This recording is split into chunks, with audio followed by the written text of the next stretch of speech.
नाज़रीन, आप देख रहे हैं रेडलाइन इस्लामाबाद स्टूडियो से। आज निगरान हुकूमत की काबीना मुकम्मल हो गई। इसके अलावा भी पाकिस्तान में बहुत कुछ हुआ। 16 वज़रा और 9 मुशीरान पर मुश्तमिल 25 रुकनी निगरान वफाकी काबीना तश्कील दे दी गई। चीफ जस्टिस बंदयाल से चीफ इलेक्शन कमिश्नर की 2 घंटे तवील मुलाकात के बाद इलेक्शन कमीशन ने वाज़े कर दिया है कि 90 रोज में इंतखाबात नहीं हो सकते। चेयरमैन PTI ने तमाम केसेस को सियासी इंतकाम करार देते हुए रिहाई के लिए बंदयाल कोर्ट से रुजू कर लिया। इरफान सदीकी ने बताया है कि नवाज शरीफ अगले माह वापस आकर इंतखाबी मुहिम चलाएंगे। नाज़रीन, आज हम बात करेंगे केयर टेकर कैबिनेट के ऊपर। कुछ चीदा मिनिस्ट्रीज़ हैं, उनके ऊपर हम फोकस करेंगे। कौन तवक्कुआत के मुताबिक आया, कौन तवक्को के बगैर आया, कौन तवक्कुआत के साथ आया। लेकिन इससे पहले हम ये भी बात करेंगे कि आज चीफ इलेक्शन कमिश्नर ने chief justice of the supreme court of Pakistan से मीटिंग के बाद ये बता दिया है कि डिलिमिटेशंस जब नोटिफाई होंगी तो उस वक्त तक दिसंबर आ चुका होगा। तो 90 दिन के इंतखाबात का जो मामला है, आज चीफ इलेक्शन कमिश्नर ने अमलन ख़त्म कर दिया है। अब ऑफिशियल हो गया है कि 90 दिन के अंदर इंतखाबात नहीं हो सकते। इस तमाम मामले पर बात करने के लिए हमारे पास अहमद बिलाल महबूब साहब, सरबराह पिल्डेट, हमारे साथ मौजूद हैं। आपको शुक्रिया। आमिर इलियास राना साहब, सहाफ़ी तजियाकार, जिन्होंने तमाम तर धुंध के बावजूद बड़ी एक्यूरेट रिपोर्टिंग की और काबीना के तकरीबन 99-98% अरकान के नाम आपने दे दिए थे पहले से। तो thank you very much for joining us. Sana Buccha, सहाफ़ी तजियाकार, अपना प्रोग्राम भी करती हैं, वो भी हमें ज्वाइन कर रही हैं, उनका भी शुक्रिया। आमिर ज़िया साहब, सहाफ़ी तजियाकार, ये भी अपना प्रोग्राम करते हैं, ये भी हमें ज्वाइन कर रहे हैं। आप दोनों का भी बहुत शुक्रिया। अब चूँकि आप दोनों, सना और आमिर, DSNGs पर हैं, तो स्टूडियो में जो बात हो रही होगी तो आपने जब बात करनी होगी तो ज़रूर उसके अंदर इंटरजेक्ट कीजिएगा। वैसे मैं आपके पास सवाल भी लेके आऊँगा, लेकिन पहला मुझे ज़रा राउंड करने दीजिए। तो आमिर साहब, आपसे पूछूं, ये 90 दिन का मामला अब तो ये तय हो गया मुकम्मल तौर पर। इसके बाद तो 90 दिन की बात करना शायद हमाकत होगी। चीफ साहब ने कह दिया कि 90 दिन में नहीं हो सकते अमलन। उन्होंने लिख के ये कहा और मिल के 2 घंटे की मीटिंग से एक मैसेज भी आ गया कि मतलब खैर सलाह वो लेके आए हैं कि जी मतलब क्योंकि बहुत सारे लोगों को पिटिशनें आई हुई होती हैं और पहुंचाई गई हुई होती हैं। सुप्रीम कोर्ट बार एसोसिएशन की पिटिशन जो है पहुंच गई है। अब वो कंडक्ट देखना होगा कि वो क्या वहाँ से वही जुबानी कलामी तारीखें देने वाली कहानी होगी या ये कहेंगे कि हम ये तवक्को करते हैं। लेकिन मफरूज़ा ये मीटिंग मुस्बत रही और उसके अंदर इत्तफाक राय हुआ। हो सकता है इत्तफाक राय ना हुआ हो सकता है जज साहब ने उनको कुछ कहा हो सकता है उन्होंने ना माना हो, ये भी तो इम्कान है। मैं यही कह रहा हूँ कि मेरे इत्तला के मुताबिक खैर सलाह मिली है तो ये बाज़ाब्ता तौर पे, क्योंकि ये तीसरी चौथी मीटिंग थी जिस पे आज प्रेस रिलीज जारी की गई, नोट हुआ और ये बात आई। असल इशू ये था कि अभी फैसल करीम कुंडी का ट्वीट आया कि जी 90 दिन चाहिए। वो 90 दिन वाले जनरल ज़ियाउल हक मरहूम की आज बरसी भी थी, 17 अगस्त। ठीक है, तो ये 90 दिन इन पीपल्स पार्टी को आज ही याद आए हैं। PTI भी मुस्तरद कर रही है कि हम नहीं मानते। मैं नून का भी तवक्को करूँगा, क्योंकि मैं ये बार बार कह रहा था कि 9 मई PTI ने किया, ये अपना 9 मई डिलिमिटेशंस के लिए राह हमवार करके जा रहे हैं। आप जब एक दफ़ा रास्ता देंगे ना कि इलेक्शन डिले होगा तो 10 दफ़ा मिलेगा। अभी इधर इतना ही रुक जाए, आगे ना जाए, आगे बहुत ख़तरनाक मोड़ आ रहे हैं। बिलाल साहब, पिल्डेट की तरफ से आपने हमेशा जो है आइन और कानून और प्रोसीजर के मुताबिक जमहूरी निज़ाम को चलाने की बात की है।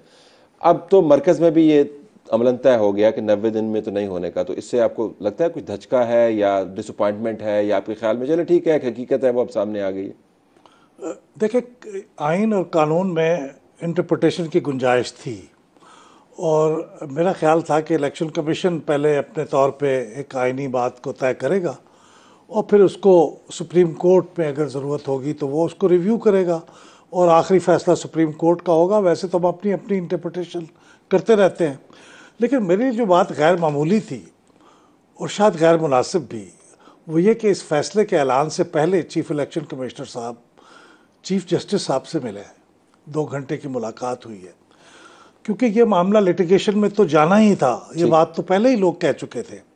लिहाजा इस फैसले से पहले इस मुलाकात को गालिबन न किया जाता तो ज़्यादा मुनासिब होता, क्योंकि ये कॉन्फ्लिक्ट पैदा होता है ना, क्योंकि आपको फिर उसके बाद अदालत पे जाना है, तो इससे तासुर पैदा होता है कि आपने चीफ जस्टिस साहब से मशवरा किया है और इस फैसले में उनका मशवरा भी शामिल है। इसकी टाइमिंग बहुत गैर मुनासिब थी मेरे ख्याल में। एक तो मुझे ये बात ये लगती है, और दूसरी बात, बावजूद इस ऐलान के मैं अभी भी ये महसूस करता हूँ कि आइन की वो आर्टिकल 224 वो बड़ा वाजे है 90 दिन के बारे में, जबकि हल्का बंदियों के बारे में जो आर्टिकल 51(5) है वो सिर्फ इतनी ही बात करता है कि कौमी असम्बली की नशिस्तें सूबों में तकसीम कर दी जाएं नई आबादी के मुताबिक, हल्का बंदियों की बात नहीं कर। अभी मामला ये ख़त्म नहीं हुआ, ये मुमकिन तौर पर जा सकता है, लेकिन मुशावरत का अमल जो है उससे लगता यूँ है कि शायद चीफ जस्टिस साहब इज़ इन ऑन इट, लेकिन मुवक्किल से या मुमकिन तौर पर पिटिशनर से मुलाकात, मुवक्किल से मुराद क्या थी? मतलब ये कि जो भी जाए अपनी पिटिशन लेके उनके पास या मुकदमा जिसका उनके पास जा सके, उनसे मुलाकात अब कोई अनहोनी नहीं रही। ये आम मुकदमात के अंदर भी हो चुकी है, पहले मिलते हैं फिर पिटिशन आती है। Hopefully this is not that case. Sana, so coming to you, 90 दिन की डिबेट को अब हमने छोड़ देना चाहिए। बिलाल साहब का मानना तो ये है कि it is not really over yet. Your take? देखें 9-0 जो है ना, ये फिगर हमारे लिए ज़रा हमेशा प्रॉब्लमेटिक रहा है। होता है 9-0 कराची हो, 90 दिन पहले ज़िया साहब के हों, और या ये अब 90 दिन हो। 90 दिन तो होने ही नहीं चाहिए। 90 का हिस्सा हमारे लिए I think it's not doesn't work in our favour. दूसरी बात ये कि एक इंडियन फिल्म थी 3 इडियट्स, उसमें बड़ा मशहूर डायलॉग है all is well, all is well, दिल पे हाथ रख के कहें all is well, all is well. तो अब हम सब यही कर रहे हैं, all is well, all is well, all is well. 90 दिन में इलेक्शन क्यों नहीं होंगे? चले जी नहीं होंगे। अच्छा फिर उसके बाद क्या होगा? फरवरी में हो जाएंगे। अच्छा फरवरी में हो जाएंगे, ये पूरी प्लानिंग हो चुकी है जी। फरवरी तो हतमी डेट है, उसके आगे नहीं जाएंगे। ये आप या मैं गारंटी कर सकते हैं। जो कर सकते हैं उन पे भी वो ग्रेटिट्यूड, एक माइंडसेट भी इतना ज़्यादा है कि देखें जी कोई बात नहीं, अगर 90 दिन नहीं हो रहे तो क्या हो, फरवरी में तो हो ही जाएंगे ना। मसला क्या है? अब आप मुलाकातें करें या आपने जो ये इतनी, या तो कहते हैं ना, नगीने उठाए आप लोगों ने जगह जगह से, एक इंटरिम सेटअप में लेकर आए उनको, बेचारों ने क्या कर लेना है? बड़े बड़े ज़बरदस्त लोग हैं इनमें। कुछ लोगों के लिए मैं बड़ा ज़ाती तौर पर समझती हूँ कि उनमें बड़ा टैलेंट है, लेकिन माजरत के साथ निगरां काबीना है, निगरां वज़ीर आज़म है, और इनका काम है इलेक्शन करवाना। लेकिन जिनका काम है इलेक्शन की डेट देना, वो तो आपको पता चुके वो डेट नहीं दे सकते। आया कि वो फरवरी की डेट दे चुके हैं, आया कि ये हल्का बंदियों के बाद 2/3 अक्सरियत दरकार है, उस पर क्या होगा? सुप्रीम कोर्ट में ऑलरेडी एक इशू पेंडिंग है जी, काउंसिल ऑफ कॉमन इंटरेस्ट में जो निगरां वज़ीर आला बैठे थे, क्या वो बैठ सकते हैं आईनी तौर पर? तो आइन के साथ तो जो मजाक हो ही रहा है, मैं तो कहती हूँ कि आइन को छोड़ दें, उससे कता ताल्लुक कर लें कि नहीं है हमारा कोई आइन से लेना देना। लेकिन फिर भी आपको लोग आगे कहेंगे देखें जी आइन फॉलो हो रहा है, इसलिए तो देखें जी पूरा सेटअप बना है। आइन फॉलो हो रहा है इसलिए तो नवाज शरीफ साहब की वापसी का इत्तला मिल रही है। आइन फॉलो हो रहा है इसलिए तो हल्का बंदियां हो रहे हैं। आइन फॉलो हो रहा है तो इसलिए तो इलेक्शन 90 दिन में नहीं होंगे। आइन ही तो फॉलो हो रहा है इस मुल्क में। इस मुल्क में और क्या चीज फॉलो होती है? कौन डिसाइड करेगा कि फरवरी इज द बेस्ट डेट? फरवरी के बाद नहीं जाएंगे। तो ये दिलचस्प आपने बात की, जो नहीं हो सकता वो तो उन्होंने बता दिया है, जो उनको करना है उसके बारे में नहीं बता रहे, और जब तारीख देने वाले तारीख ना दे रहे हो तो निगरान हुक्मरान बन जाते हैं। असल में इशू बुनियादी तौर पर ये है, इस वजह से हमने निगरान सेटअप को यकीनन एड्रेस करना है। But let me here your point of view Aamir, क्या आप तवक्को कर रहे थे कि इस अंदाज से एक प्रेस रिलीज के जरिए ये बात तय कर दी जाएगी कि 90 दिन का मामला अब अमलन तय हो गया, क्योंकि डिलिमिटेशन जो है दिसंबर में जाके होगी, इंतखाबात का शेड्यूल जो है अगले उसके बाद 6 हफ्ते, और फिर वही हुई फरवरी के आखिर में या मार्च के शुरू में? देखिए, जब नए सेंसस का ये कहते हैं ना इशू खोला गया था, उस दिन सबको यकीन हो गया था कि जी 90 रोज़ में इंतखाबात नहीं होने, तो इस पर हमें कोई परेशान नहीं होना, हमें ताज्जुब नहीं होना चाहिए। गालिबन चलें परेशानी के लफ्ज़, बाज़ लोग परेशान होंगे, लेकिन इस पर ताज्जुब नहीं होना चाहिए। निविश्ते दीवार था, ये चीज़ होनी थी और वही हुई है। ठीक है ना। अच्छा, दूसरी बात ये कि ये जो इबाम है या लोगों के जहन में सवाल है कि जी इंतखाबात अब कहीं फरवरी से तो आगे नहीं चले जाते, तो इस वक्त इलेक्शन कमीशन को चाहिए कि एक रोड मैप दे दे ताकि लोगों को तसल्ली हो जाए। अब बहुत सारी चीज़ें जो है वाकई हमारे यहाँ जो आइन में एम्बिग्यूटी है, या उसकी जो भी बिलाल साहब फरमा रहे थे कि जी इंटरप्रिटेशन की बात है, तो उसका अभी तक फ़ायदा उठाया गया है। लेकिन अगर आप फरवरी से भी आगे लेके जाएंगे तो आपको फिर बहुत ही ज़्यादा मारवाए आइन काम करना पड़ेगा, और उसके लिए वो चीज़ इतनी आसान नहीं होगी।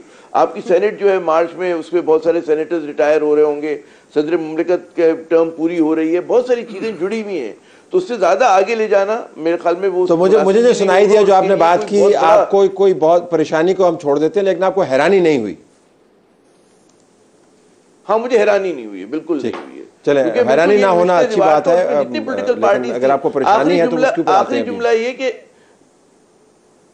मैं कह रहा हूँ जो हमारी जितनी पॉलिटिकल पार्टीज हैं, वो मतलब है जो पीडीएम से जिनका ताल्लुक है, हुकूमत में थी, वो उन्होंने इस फैसले में शामिल हैं। जी बिल्कुल। उनकी तरफ से इतराज अगर आ रहे हैं, अभी जिक्र किया मेरे लिहाज ने कि जी उन्होंने खुद ये इसका एहतमाम किया था। Let me come back to the studio.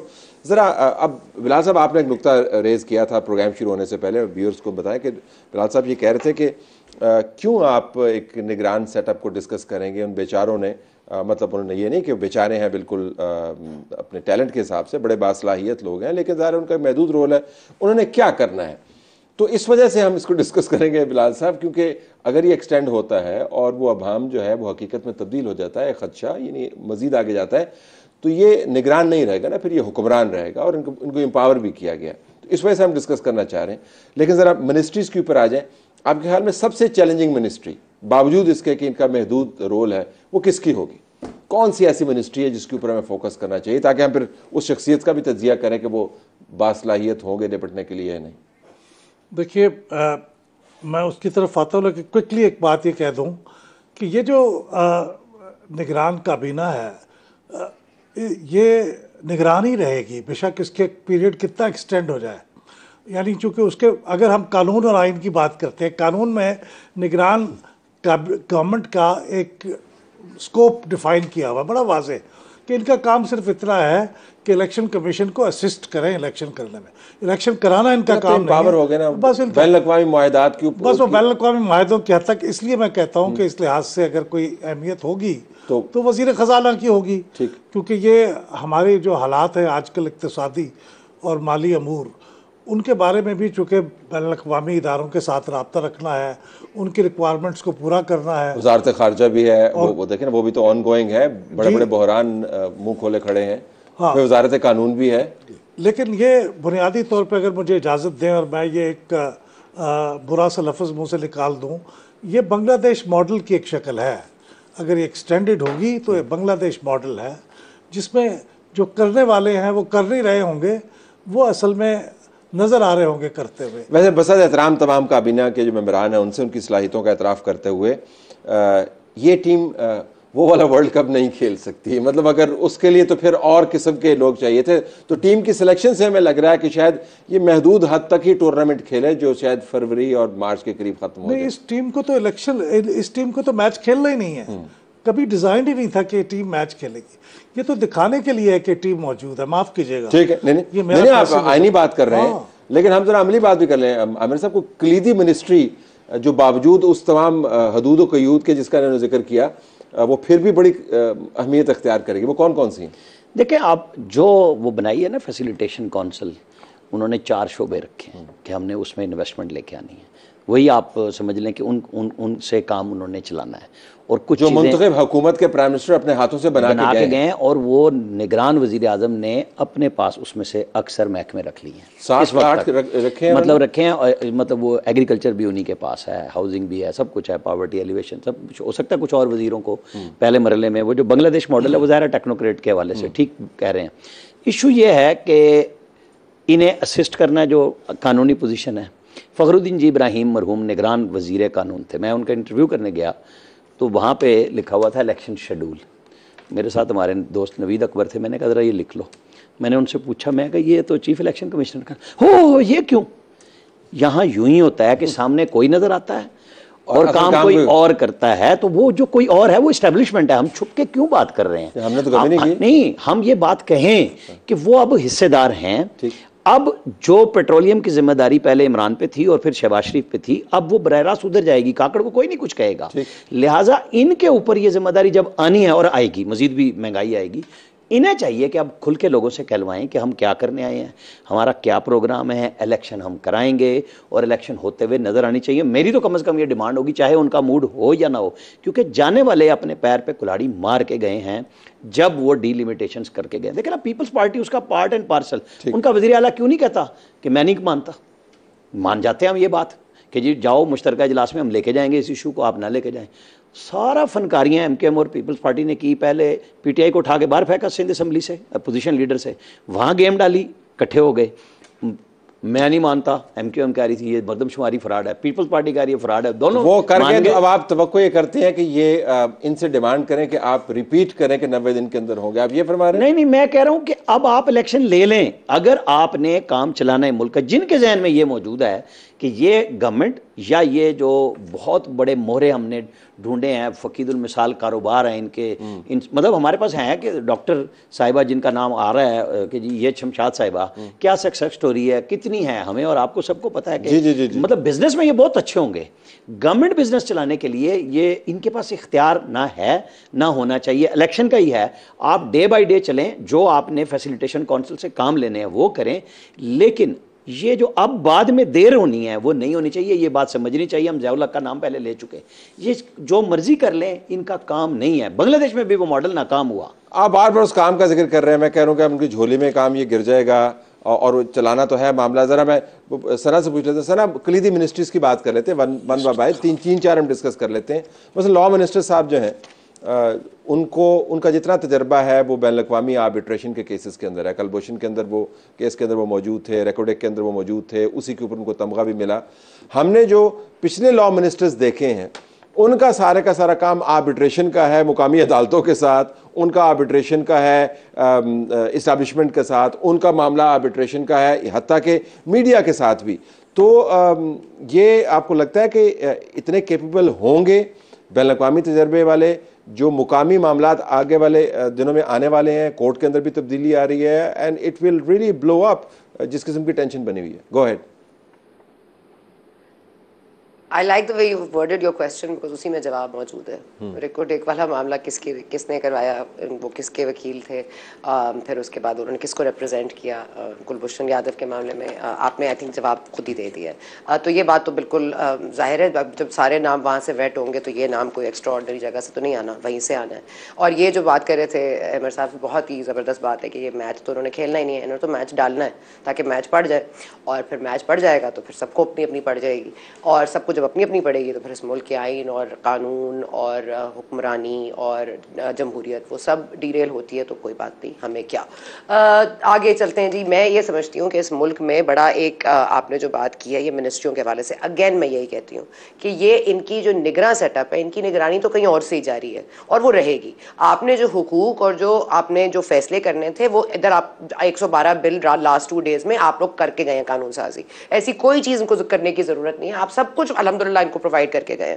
तो अब आप इनको हाउस अरेस्ट कर लें तब भी इनके पास पूरा राशन मौजूद है। अगर आप इनको कहें इनके पास इख्तियार नहीं है तब भी इनको कोई फर्क नहीं पड़ेगा, क्योंकि आप तमाम तर चीजें आप बिछा के गए हैं। ये बिसात आपने खुद बिछाई है। और ये मैं जो हमारे हुक्मरान हैं, जो पार्टियों वाले हैं, अब पाकिस्तान पीपल्स पार्टी शोर डाल रही है जी इसी साल इलेक्शन ना हुए तो फिर क्या होगा, कोई बात नहीं, फरवरी में हो जाए। तो वो जो तो का एक तड़ी वाला तो है ना, उसका थोड़ी देर बाद जवाब आता है कोई बात नहीं, तो फिर फरवरी में हो जाएंगे। तो हमें ग्रेटफुल होना चाहिए कि हमारे सियासतदानों को इतना नहीं पता उसका सना पता क्या जवाब आता है तो का जवाब क्या आता है? जवाब ये आता है तो फिर आप क्या करेंगे? फिर वो खामोश हो जाते हैं।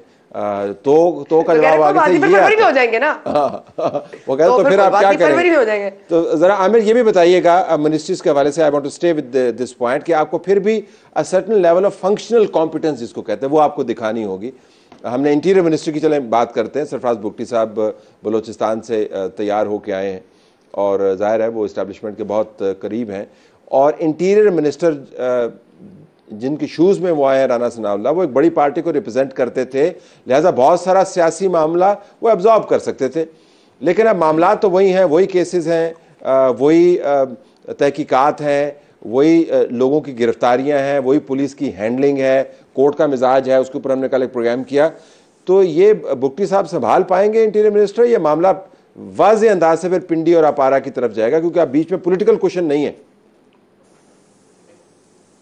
देखिए सरे आईना तो कोई ना कोई होगा ना, तो सरे आईना बुगटी साहब है। मैं समझता हूँ 3-4 जो मिनिस्ट्रीज हैं वो अहम तरीन है, जैसे कि आपने बिल्कुल दुरुस्त फरमाया कि वजारत दाखिला, फिर मैं कहूँगा फाइनेंस मिनिस्ट्री को आप देख लें और फॉरेन मिनिस्ट्री को देख लें, वहाँ पर भी बहुत कुछ हो रहा है पाकिस्तान के साथ, और पाकिस्तान को करना भी बहुत कुछ है। और एक और बहुत फास्ट बॉलिंग की मिनिस्ट्री होगी जो हमारे दोस्त मुर्तज़ा सुलंगी के पास आई है, इंफॉर्मेशन मिनिस्ट्री, कि जहाँ पर आपको कहते हैं ना कि बहुत ज़्यादा खुलकर खेलना होगा और उसमें आपको जगह भी मिलेगी खेलने की। लेकिन अगर मैं देखूं कि पाकिस्तान का सबसे बड़ा मसला मईशत अगर है और सबसे बड़ा चैलेंज वही है, तो फिर जाहिर है कि ट्राइड एंड टेस्टेड हैंड है जो हमारी शमशाद साहिबा हैं, शमशाद अख्तर साहिबा, और वो पहले भी निगरान वजीर ख़जाना रह चुकी हैं, मल्टीलैटरल इदारों के साथ काम भी किया है उन्होंने, उनको डील करने का तजर्बा भी है। और जो IMF के प्रोग्राम को रखना है उसके ऊपर, मतलब है कि पटरी के ऊपर, तो उसमें उनका कलीदी किरदार हो सकता है। लेकिन रुपए की 40 रुपए की डॉलर के अगेंस्ट 40 रुपए वाली कलाबाजी का आगाज इन्हीं के दौर में हुआ था। उनकी मैनेजमेंट के बारे में, मतलब उनका इकोनॉमिक पर्सपेक्टिव बड़ा क्लियर है, वो बिल्कुल जो है ना इंटरफेयर करने वाली नहीं है। जी गो अहेड। वो बिल्कुल आप दुरुस्त कह रहे हैं, क्योंकि कुछ चीजें तो देखें ना, जिस तरह से भी रुपी अंडर प्रेशर है, और यहाँ पे मैं मार्केट सोर्सेज से मेरी जितनी बात हुई है कि जाहिर है कि IMF ने शर्त आयद की कि आपको अपनी इंपोर्ट्स पे जो कर्व्स थे हमारे, वो हम लोगों ने ख़त्म कर दिए हैं। फिर लोग होल्ड भी कर रहे हैं, बहुत ज़्यादा डॉलर जो है और पाउंड और जो भी करेंसी मिल रही है, तो प्रेशर आपका बरकरार रहेगा। और जाहिर है कि हमारे पास अगर डॉलर कम है और खर्चे ज़्यादा है और उसमें लोग इंटरफेयर नहीं करेंगे, और हम करने की पोजीशन में भी नहीं है बदकिस्मती के साथ। Let me take a break here Aamir, sorry to cut in, let me take a break here. Break में जाने से पहले मैं ये नुकता आपके सामने छोड़ जाऊं कि बदतरीन मुआशी मामलात आने वाले दिनों में आने वाले हैं, और उसका तमाम का तमाम दबाव और उसका जो गुस्सा है मिनिस्ट्री ऑफ फाइनेंस की तरफ जाएगा, जहां पर अब कोई पॉलिटिशियन नहीं बैठा हुआ। तो इसकी वजाहत के लिए हमारे दोस्त मुर्तज़ा सोलंकी साहब हैं, बतौर इंफॉर्मेशन मिनिस्टर आए हैं, उनका क्या रोल होगा, ब्रेक के बाद।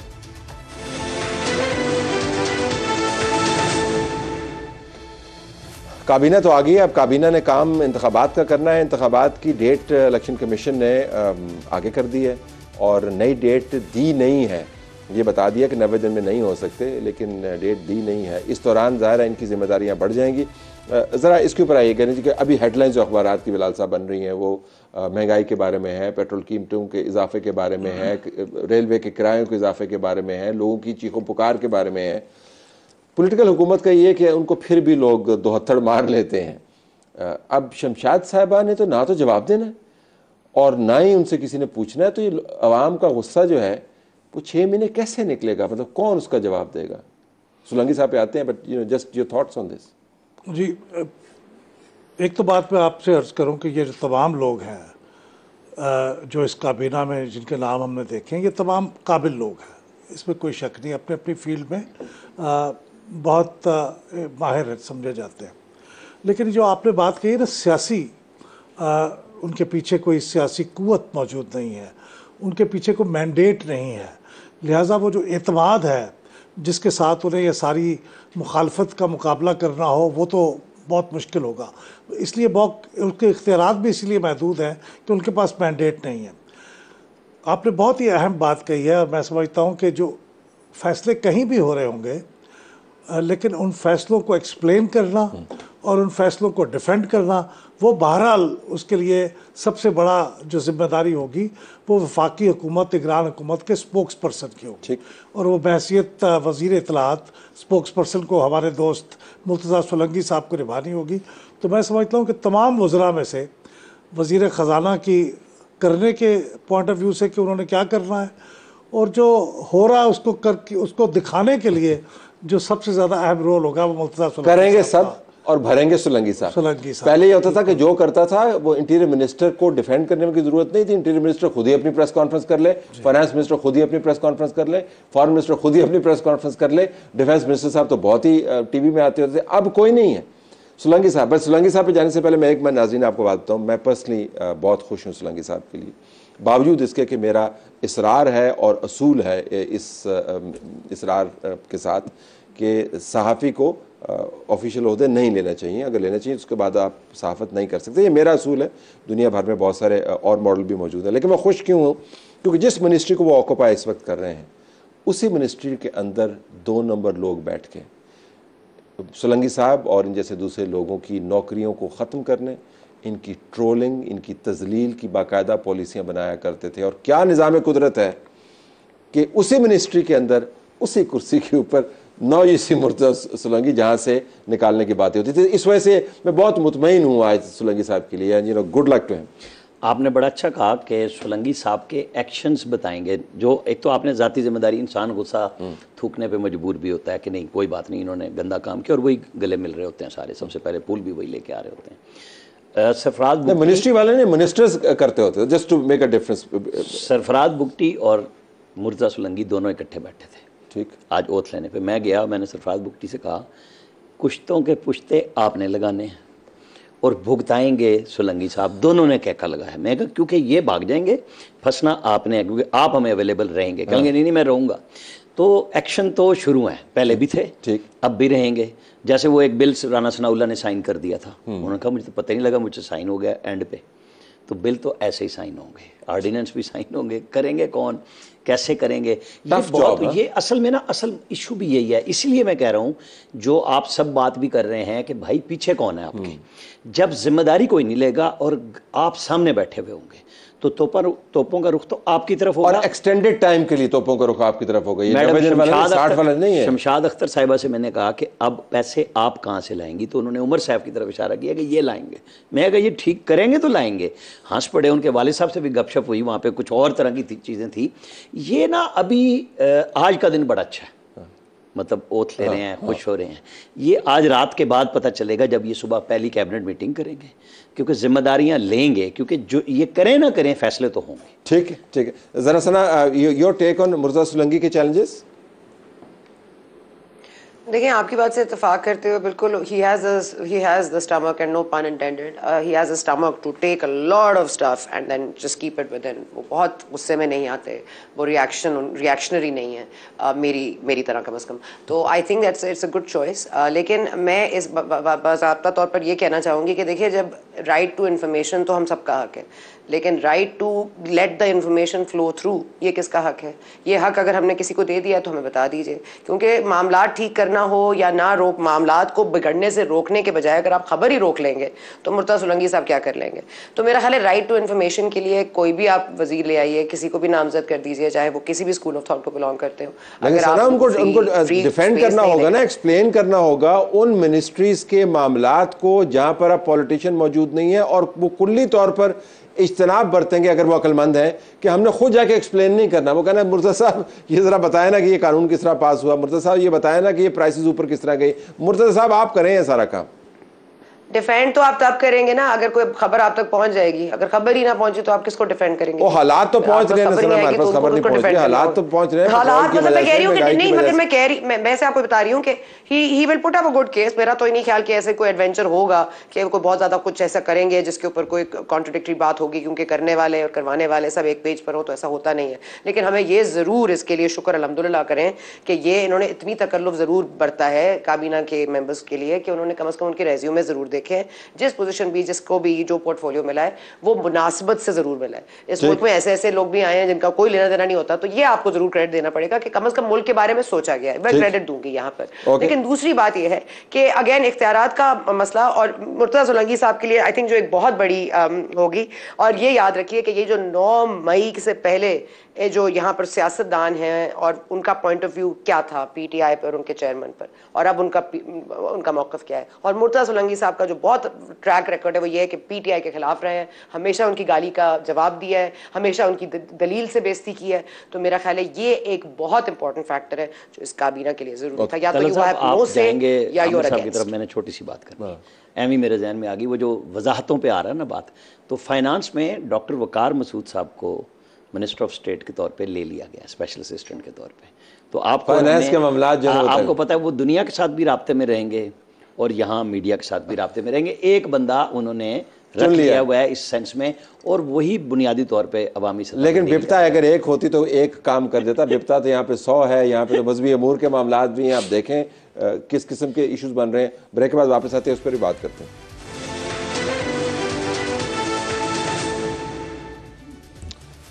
प्रोग्राम में खुशामदीद नाज़रीन। हम बात कर रहे हैं निगरान हुकूमत के चैलेंजेस की मुख्तलिफ मिनिस्ट्रीज़ के हवाले से।